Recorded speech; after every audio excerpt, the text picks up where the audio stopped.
Welcome to the only daily podcast focusing on compliance news of the day. Each morning, start your day with a cup of coffee and Tom Fox, the voice of compliance, to hear about 4 of the top compliance, corruption, or leadership stories you will need to start your day. The Daily Compliance News is a production of the Compliance Podcast Network.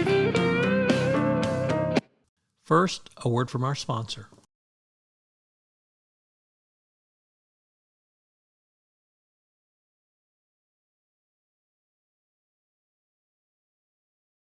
The Daily Compliance News for June 3, 2022, the Clean Up Your Culture edition. And we begin with that story from the Wall Street Journal, Risk and Compliance Journal, Richard Vanderfort reporting that Wells Fargo has been told by the chairman of the U.S. Banking Committee that it must fix its cultural issues around corporate governance and risk management, highlighting what he called a laundry list of consumer abuses and compliance breakdowns. The bank has been plagued by weaknesses in culture really since the original fraudulent account scandal broke, and the bank was hit with a $7 million penalty by the SEC earlier this month for money laundering violations. Of course, there was a $250 million fine assessed against the bank for its failure to address long-term problems in the mortgage business. And now we have the bank's failure to combat alleged lending discrimination and increased diversity issues that former employees raised by noting that or alleging that Wells Fargo conducted fake interviews of black and female job applicants to give an impression it was trying to diversify its workforce.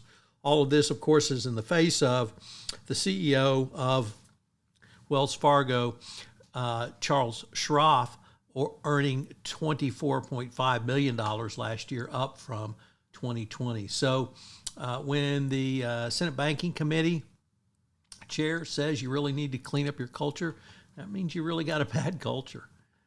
Next up, the cryptocurrency exchange Gemini has been sued by the CFTC over its role in Bitcoin futures products. The CFTC sued it, saying it misled regulators as a part of an effort to gain approval for Bitcoin futures in 2019. As we know, when you mislead the regulators, it is not good. Next up, from the Harvard Business Review, a podcast. I think it's the first time we've cited to a podcast on the Daily Compliance News, but it is how corruption uniquely affects businesses in emerging markets and why it should be addressed in the public and private sector. So check out that podcast after you finish listening to this one.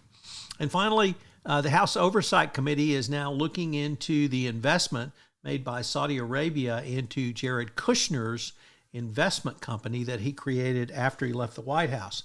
The investment was $2 billion.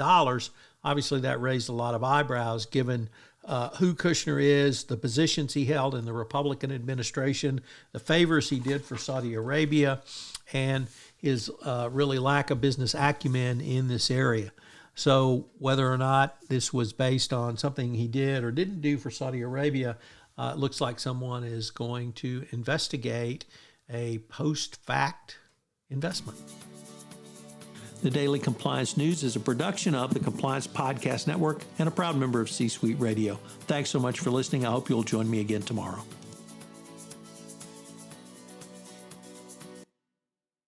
This podcast is a part of the C-Suite Radio Network.